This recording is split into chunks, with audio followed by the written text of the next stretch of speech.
Dynasty regular season has come to a close. Congratulations to all of you who won a Dynasty League this year. We hope that you did. I personally didn't have the best of luck in my championships. Had lots of championships, and I won one of them. It was very sad. Devastating. But I'm sure all of you had some great success. So, again, thank you for watching this season. But now the Dynasty offseason begins, and we have to look towards the players in the offseason that we want to be buying. And we have 6 of them here today that we think are great values, and we're going to be telling you to buy them right now. We're going to tell you to draft them in their startups. We're going to tell you to go trade for them because you can now trade again in Dynasty Leagues. We're going to start with Michael Pittman. And yeah, we get, every time we do anything about any Colts player, we get that we're homers on it. But Michael Pittman has been really good this year and probably the most consistent fantasy wide receiver this year. And in a year where everybody was writing off Michael Pittman from a production standpoint because Anthony Richardson was a rookie quarterback, and you saw the splits with rookie quarterbacks and wide receivers, and they weren't great. And that admittedly was a fairly good point. The problem with that was that, number one, a lot of people were really underestimating what Anthony Richardson would do, and we had a very small sample size, but he looked good, and Michael Pittman did okay. Yep. But Gardner Minshew really was better for Michael Pittman than Anthony Richardson, and Gardner Minshew played the majority of this year. But when you're looking at what Michael Pittman did this year, he had 143 targets, which was the most in his career. This is with 1 game left, so he's already matched that from last year. Right. 99 receptions, over 1,000 receiving yards, 10 yards per reception. He had only four receiving touchdowns this year, and in fantasy points per game, he is 12th. So when you're looking at a player right off the bat, and these are 2 very simple metrics you can look at, somebody who has only 4 receiving touchdowns and is a top 12 dynasty wide receiver in points per game, that tells you that they are not touchdown dependent. You look at touchdowns as the most volatile stat in fantasy football, and so you're looking at Michael Pittman, and he is performing without the touchdown. So like if the anti-Christian Watson. Exactly. If you were to have Michael Pittman go out next year and even score 2 or 3 more touchdowns, you're talking about him being a top 10 wide receiver from a production standpoint in fantasy.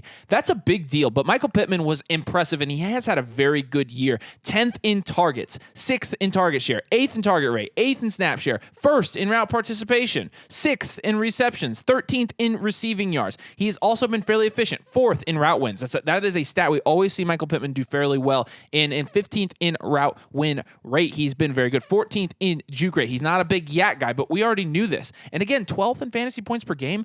I think it's safe to say that he had a very, very solid year. That's not even the reason he's a buy. The reason he's a buy is because of his price. And right now, Michael Pittman is the wide receiver 17 on Keep Trade Cut. This is a guy who's 26 years old and who is going into free agency this offseason. He is going to get paid by the Colts. When he gets paid by the Colts, his value is going to go up. We see it. There are a couple things in Dynasty that automatically makes a player's value go up. One of them is being traded. That almost always, even if it's to a bad situation, increases a player's value. The other one is getting contract insulation, and you're going to see that with Michael Pittman. Yeah. That is the main reason. His price is good, he's productive, and he's going to get a contract, so you're going to have insulated value. I think he's a really good buy this offseason, and I'm honestly looking to buy him everywhere. Yeah, and I think at face value, wide receiver 17 right now, you're like, okay, that's honestly pretty reasonable. That's not that bad. I would agree with you, but I think when you're looking at Dynasty fantasy football in general, we always talk about this. It's the small value wins, and you're basically guaranteed a value win if you go and you get Michael Pittman now, because you're guaranteed that he'll increase in value when, not if, when he gets paid. It's not like he's just not going to get paid. If he goes somewhere else, which I think there's like a 2% possibility that happens, then he's going to increase in value. People like his situation. If he gets paid and he stays in Indy, which is very, very likely, they can't function as an offense without him, like, he's going to increase in value. That's just what happens, guys. We see this every single year. Anytime someone gets paid, what did we see with Christian Kirk 2 years ago? Christian Kirk wasn't nearly as productive as Michael Pittman was, and then he got this huge, what we thought was an overpay in Jacksonville for 3 years, massively increases his value, and he ends up and produces as a wide receiver 1 the following year. So it's pretty clear cut and dry here. We love those wide receivers going into their second contract. And this is something that nice plug with our team blueprints for rebuilds. We always tell rebuilds to not just target rookie wide receivers, but target those receivers that are going into their 5th season. That we know, regardless of whether they re-sign with the team they're on or sign with a different team, that they're going to at least maintain their value with those talented guys. It's actually a good thing you said that. We have team blueprints. Look at this.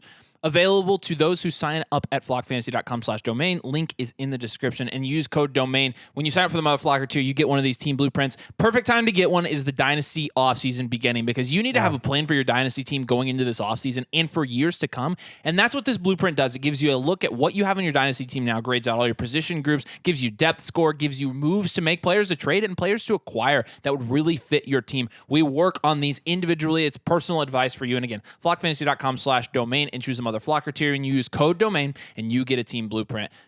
It's a great thing to take advantage of. But the next guy on this list is staying in the AFC South. Hard to have a player from the Titans on here, but we got to do it. Yeah, Tyjae Spears. He's basically just being gifted a running back one opportunity going into his second season. We know that he is, almost guaranteed to be the lead back there next year because he's got good draft capital. He was a third-round pick, and let's be honest, guys, as much as we like some of the later round values in the 2024 rookie class at the running back position, if Tyjae Spears were in this class, he'd be probably the running back one or two. It's not a good class. I don't think Tennessee is going to go out there and spend a high draft pick on a running back. They may in the later rounds just to bolster that room, since Derrick Henry likely won't be there next season. But Tyjae Spears going to be the lead back. We're not committing a vacated volume fallacy here, where we just assume that Tyjae is going to get everything that Derrick Henry is leaving behind, and he's going to do the exact same thing or close to it. No. He's got receiving upside. This guy had 67 targets as the running back 2 on his team, 49 receptions for 344 yards, playing alongside Derrick Henry in the second most disgusting offense in the NFL. He's finished as the running back 34 in PPR. Is first the Jets? There's actually a couple, but yeah, the Jets. Okay. The Jets, and then you got the tier of the Falcons, the Titans, and the Steelers. Yeah, okay. So, yes, that's right. Yeah. Yep. Running back 34 playing with Derrick Henry. And yeah, Derrick Henry, not himself. Derrick Henry, aging. Yeah, he's finally falling off. Thank goodness. That's a big part of this. But that's a huge part of this. They intentionally went out of their way to give Tyjae Spears the ball when they needed a spark on the offense, when they got towards the end of the game and it was a close game and they were like, we need to get something going here. They utilized Tyjae Spears. They trust him. They've demonstrated that this season. It's not going to show it in the rushing yards. He only has 428 rushing yards, but 4.5 yards per carry, dang near. I really, at this point, one of the biggest knocks on Tyjae Spears and his value going into his rookie season was, well, he doesn't have an ACL. Well, he tore his ACL. He's got a ton of structural damage. He's not going to last long. Tell me one running back that's going to last a long time in the NFL right now that you know for a fact is going to last forever. We're looking at running backs at best in 3-year windows. I would say in 2-year windows. For the next 2 years, I'm pretty confident that Tyjae Spears is going to at least dramatically increase in value, and it's going to happen sooner rather than later, guys. People are going to catch on. That's why he's an early off-season buy, in our opinion, because his price is not going to be this affordable, and you're going to tell us about that price. Yeah, and he is currently the running back 19 on Keep Trade Cut. And again, Keep Trade Cut we use to try to gauge the community and their values the best we can. We don't use Keep Trade Cut. We use our own rankings and our own trade calculator over at flockfantasy.com. But again, running back 19 right now, that is a good price. I mean, you're looking at players in this that landscape are value adjacent. Devontae Adams and Tyjae Spears are crisscrossing right now from a value standpoint, going completely opposite directions. Yeah. I would trade Devontae Adams for Tyjae Spears. Christian Watson, I would trade Christian Watson straight up for Tyjae Spears. Heck yeah. David Montgomery even. I think Tyjae has a way higher ceiling. And our guy, DeWiz Fantasy Football on Twitter, our guy Wiz, he has a really good thread on this. If you haven't followed him on Twitter, make sure you do. But he basically comps him to Rachaad White and says that for fantasy purposes, they're very similar. The draft capital is similar. Both round 3, they were like 10 picks apart. Spears is younger going into his sophomore season. They're about the same Keep Trade Cut ranking as what Rachaad White was last year. Not to mention when you're looking at like comparing some of their efficiency, yards per carry, Spears was better. First down percentage from an opportunity standpoint, Spears was better. Expected run percentage, Spears was better. Stuff rate percentage, Spears was better. Receiving upside, they're like the same too. So you're target basically percentage, Spears was better. Yeah. Receptions per game, Spears was better. Receiving yards per game, Spears was better. Yeah. He's looking like a better version of Rachaad White for next year. And if Derrick Henry's gone, that's how they're going to use him. I think, and remember, Rachaad White was playing alongside Leonard Fournette his rookie season as well, which is why he didn't get the opportunity that we wanted him to. And then his second year, we expected that jump, so we capitalized on that opportunity because his price was like 9th round. Tyjae Spears' price right now, we just did a startup draft. It's about the 9th round. Yeah. Same thing. Yeah. Again, I think Tyjae Spears, I think he's a guy that's going to go up in value no matter what. Yeah. So I think that's why he's a good buy. And let's talk about TJ Hawkinson. Have to throw a tight end on this list because, I mean, this is, a little bit of an easier play. Why are we buying TJ Hawkinson? He tore his ACL. He tore his ACL. Yeah, and you're going to buy low on players, especially on rebuilds, but even on contending teams where you can afford it, his value is only going to go up. Why would you not buy buy a player in Dynasty whose value is so insulated that can only go up from here? And it's because he took that injury value bump. And let's look at TJ Hawkinson this year. Among tight ends, first in targets, first in target share, second in target rate, 7th in round participation, 1st in air yards, 4th in air yard share, 2nd in receptions, 3rd in receiving yards, 8th in yak, 2nd in unrealized air yards, 7th in touchdowns, 2nd in fantasy points per game, 1st in expected fantasy points per game, 3rd in juke rate. I mean, you're talking about the best tight end in the NFL. You're starting a top 16 producing wide receiver equivalent at the tight end position every single week. Talk about putting your team at an advantage week in and week out. Here's his targets this season. 9, 8, 11, 3, 8, 9, 12, 9, 12, 15, 7, 6, 8, 7. So you have TJ Hawkinson, who came out, had a career year, was doing this after Kirk Cousins had gotten hurt. You're going to have Kirk Cousins back there next year, most likely, and you can get him at a discount? I think it's a no-brainer. I don't even think you have to go into the advanced efficiency metrics. TJ Hawkinson is one of the best tight ends in the NFL, and you can get him cheap. You got to pounce on that right now. Yeah. So Drake London's going to be next on this list. Drake London, I feel bad for the guy. I mean, he's in a horrible offense. Bad for all of them. You can't help but have a little DJ Moore PTSD and be like, this guy's going to be stuck in a horrible offense for 5 years, and we're never going to see him actually take a step up until he gets like kind of competent quarterback play. When's that going to happen for Drake London? I don't know. I actually think it's possible this season or this next season that they get it. It is. I don't think there are, outside of Drake May and Caleb Williams, I don't think there are really any worthy top 5 to 10 draft pick or quarterbacks that are worthy of going top 10 in the NFL draft. Yeah. I think you're going to see Jaden Daniels, Bo Nix, and Michael Penix, who can be first round caliber quarterbacks, probably go in that second half of the first round at best. Yes. If that's the case, that is right around the range where the Atlanta Falcons are going to be drafting. They're probably not going to make the playoffs. They may have actually been for sure not making the playoffs after that loss. And Desmond Ridder, not it. Arthur Smith, he's probably getting the boot. Yeah. Which, thank goodness for everyone in that offense. If it happens, even Kyle Pitts. Like, I could easily see the Falcons being like, you know what, we hate fantasy football, so we're going to keep Arthur Smith this year. I wouldn't be able to deal with that. But. Yeah, but Drake London, despite one of the most disgusting situations in the NFL, this is what good wide receivers do.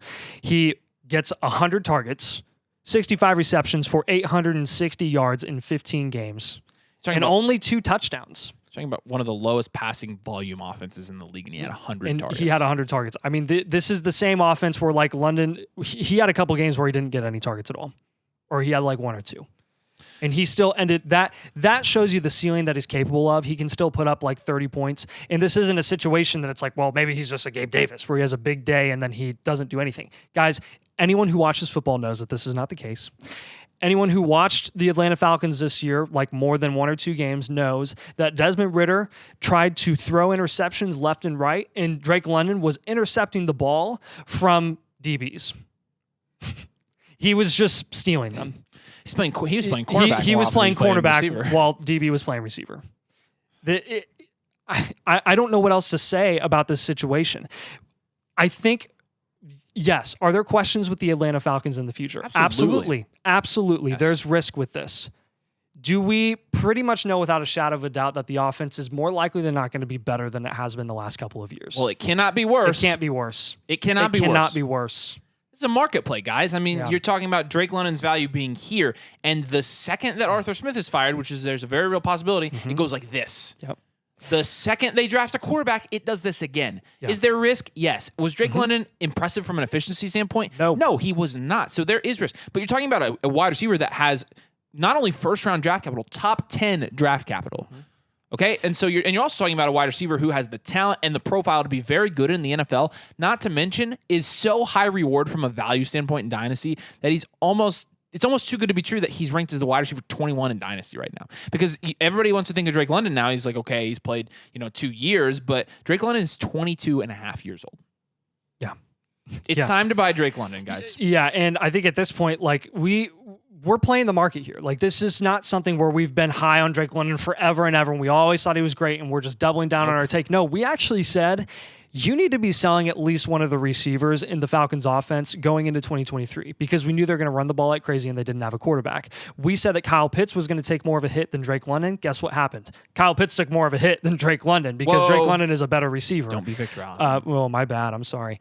But that's the facts of the matter. I think regardless of what happens next year, Drake London is going to continue to assert himself as the dominant receiving threat in that offense, regardless of the quarterback situation. I 100% agree with you. Demario Douglas is going to be the next guy on this list. This is a guy that has been sneaky from he was actually fairly decent at times this year, but from a value perspective in Dynasty, you're still the wide receiver 48 on keep trade cut. And so you look at that and honestly, you're not super impressed. And looking at where he's going in startup drafts right now, I think he went in the 12th round of our most recent startup draft. So he's a guy I feel like that people are like onto that are like, they're suspicious, like, okay, maybe he could be good because he's playing one of the worst offenses. They could be on that list too as worst offense. They're up there with the Steelers and the Falcons this year. They were terrible. They were abysmal. But Demario Douglas actually was decent. I mean, and decent on the New England Patriots offense is not going to be impressive to anybody, but I think that's why he's going to be a good buy.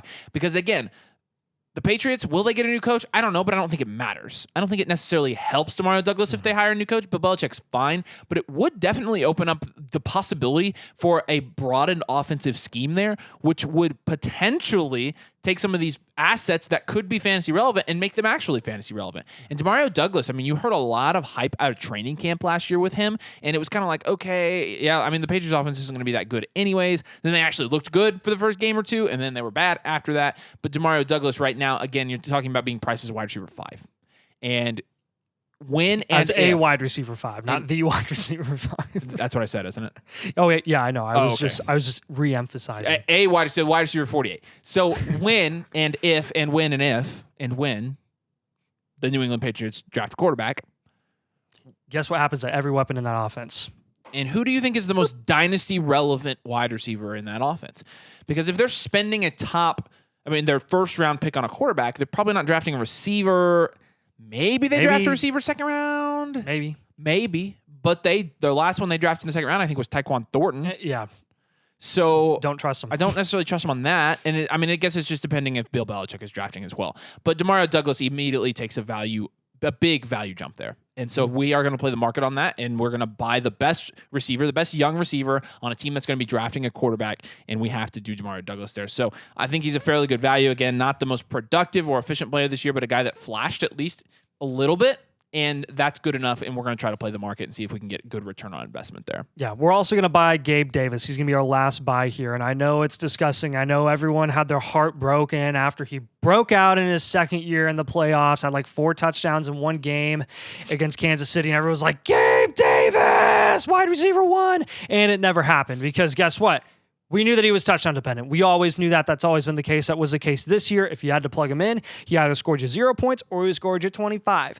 And that's what he does. But guess what? Gabe Davis no longer going to be that wide receiver 2, that field stretcher, really wide receiver, functions as a wide receiver 3, for the Buffalo Bills. This was his 4th year. They can't afford to pay him. Gabe Davis, even though as a fantasy asset has not been that great, he is a very valuable NFL wide receiver, and someone is going to pay for that. And we've seen this in the past, even in recent years, where a wide receiver who we didn't think was really that great or really could produce at a super high level ends up getting paid and go to a better situation where they can potentially be the wide receiver 1 or 2 in that offense, and they produce at a really high level. I'm talking about Christian Kirk. No, Christian Kirk and Gabe Davis are not the same type of wide receiver. I think Christian Kirk maybe has more tools than Gabe Davis. That's absolutely a possibility. But at the price that Gabe Davis is currently at, like, why would you not invest in that? We talk about this time and time and time again. Invest in wide receivers going into contract years. They're going to guarantee value insulation. Gabe Davis is a very valuable NFL wide receiver, and he will get paid. We can worry about the situation later, We can worry about what that's going to look like in the future, but know this for a fact. Once he gets paid, that guarantees that he will be playing for the next 3 to 4 years at least, and that provides value in Dynasty Fantasy Football. Notice these guys that we're buying, it's not like these guys are really, really talented and they have good skills and they're just underrated. That's never a reason to buy players. Oh. We're always playing the market. It's about the price. Personally, not a Gabe Davis fan. Don't think Demario Douglas is going to be all that. Tyjae Spears, I don't know. He's got one ACL. Yeah. Play the market. That is our approach and our formula to winning dynasty leagues. And so we're going to continue that. And we're going to start the offseason strong with buying these guys. Appreciate you guys watching today. Make sure you drop a like on this video if you enjoyed it. And make sure you're subscribed if you play Dynasty, because we love Dynasty. We talk about Dynasty all the time. And we're coming out with Dynasty content all offseason, including rookie content. So like I said, make sure you subscribe. Appreciate you guys watching. Thanks for joining us today. And we'll see you later.